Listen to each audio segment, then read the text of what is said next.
Bismillahirrahmanirrahim. Assalamualaikum warahmatullahi wabarakatuh. Halo teman-teman semua, kembali lagi dengan channel Sonogi. Baik, di kesempatan kali ini kami kembali akan berikan update terbaru seputar pendaftaran P3K 2024 yang mana alhamdulillah teman-teman hari ini sudah bisa kita cek ataupun teman-teman melakukan pendaftaran di portal SSCSN BKN. Dan di video ini kami juga menyambung dari video sebelumnya yang sudah kami upload tentang cara pendaftaran P3K 2024. Jadi bagi teman-teman yang belum melihat video sebelumnya, yaitu untuk pembuatan akun, bagaimana cara membuat akun dari awal sampai berhasil, silakan dicek video kami yang ini ya teman-teman, yaitu live cara daftar P3K 2024 untuk pembuatan akun SSCSN.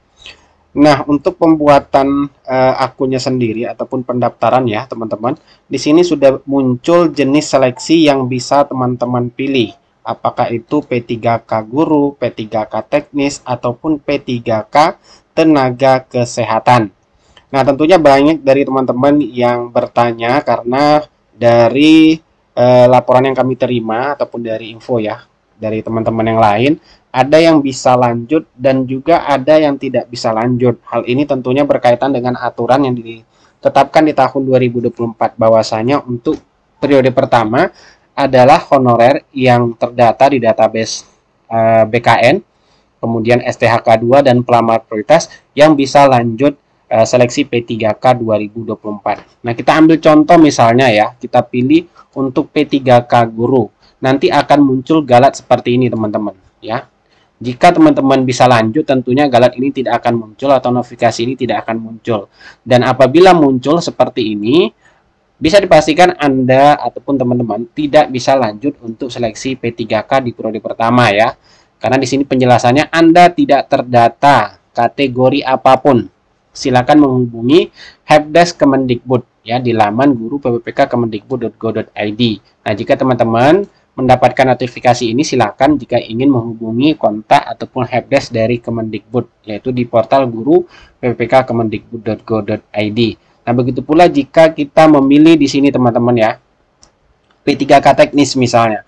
Maka kalau kita pilih selanjutnya, bagi teman-teman yang bisa lanjut ya, itu maka data teman-teman itu akan muncul ya. Tapi jika tidak, ya silakan pilih instansinya di sini terlebih dahulu untuk mengetahui apakah bisa lanjut atau tidak.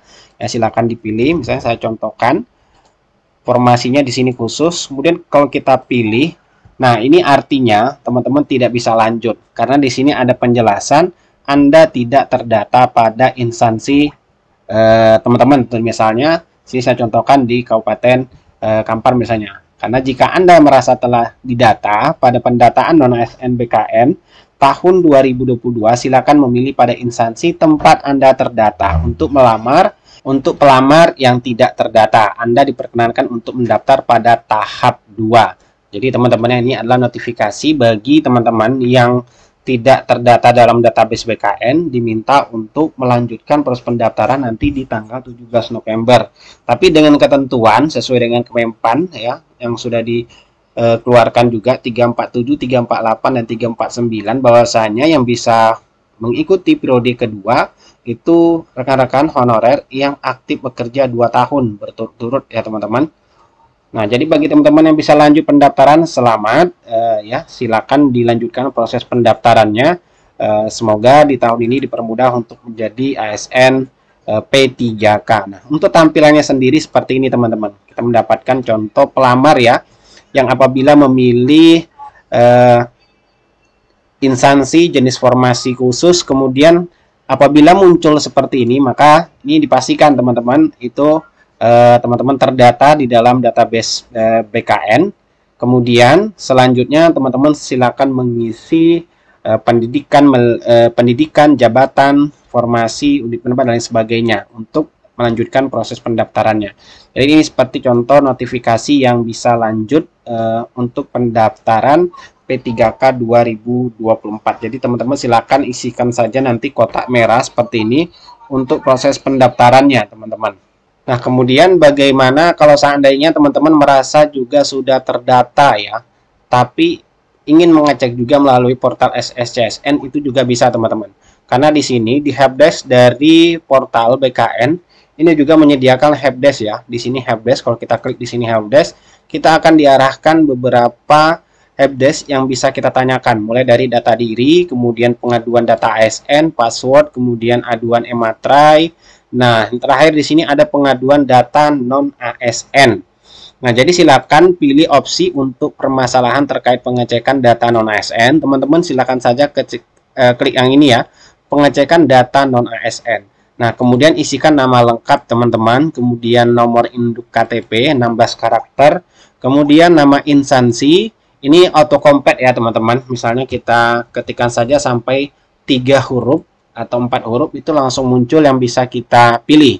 Ya, selanjutnya tanggal lahir, tempat lahir, kabupaten kota sama, silakan juga masukkan minimal 4 huruf atau 3 huruf, itu akan muncul secara otomatis, tinggal dipilih saja nanti. Dan isikan tanggal lahir teman-teman. Kemudian jangan lupa masukkan captcha di sini. Dan jika sudah teman-teman masukkan semua identitas teman-teman di sini untuk mengecek data pegawai non ASN, lalu tekan submit teman-teman. Jika tampilannya seperti ini, ya kita tadi sudah cek. Nah, ini tampilannya, data tidak ditemukan, berarti Anda memang tidak terdata di dalam database BKN. Namun kalau teman-teman masih menyimpan mungkin kartu pada saat pendataan, namun setelah ngecek di sini juga tidak ada, kemudian di saat pendaftaran di SSCSN juga tidak bisa, muncul galat bahwasanya tidak terdata. Nah, silakan teman-teman koordinasikan langsung ke instansinya masing-masing ya, ke BKD ataupun BKPSDM. Namun teman-teman jika sudah mengecek di helpdesk dari BKN di portal SSCSN BKN di sini dan muncul tampilan seperti ini, nah ini ya hasil yang terdata ini akan muncul, yaitu Anda terdata sebagai pegawai non ASN dalam pengkalan data BKN. Kemudian di sini akan ada data-data teman-teman yang terdata seperti NIK, nama lengkap, jenis kelamin, tanggal lahir, kemudian instansi, dan di sini juga ada statusnya ya, terdata sebagai non ASN. Nah, ini untuk yang terdata. Jika tidak terdata, data teman-teman tidak akan ditemukan di dalam helpdesk sscsnbkn.go.id untuk pengecekan data pegawai non ASN, teman-teman. Nah, itu terkait dengan update terbaru yang kami dapatkan untuk pendaftaran P3K 2024. Jadi silakan teman-teman dicek portal SSCSN BKN, silakan buat akun terlebih dahulu untuk memastikan proses pendaftaran P3K 2024 dan selanjutnya silakan pilih jenis seleksinya teman-teman ya untuk proses pendaftaran. Lengkapi semuanya sampai ke riwayat dokumen, silakan dicek dokumen-dokumen apa saja yang harus diupload, dan yang terpenting jangan sampai teman-teman melewati dari batas akhir pendaftaran instansi, yaitu 20 Oktober 2024 pukul 23:59 waktu Indonesia Barat. Ini harap akhiri pendaftaran sebelum waktu yang tertera. Baik teman-teman, semoga informasi dan penjelasan ini bermanfaat. Wassalamualaikum warahmatullahi wabarakatuh.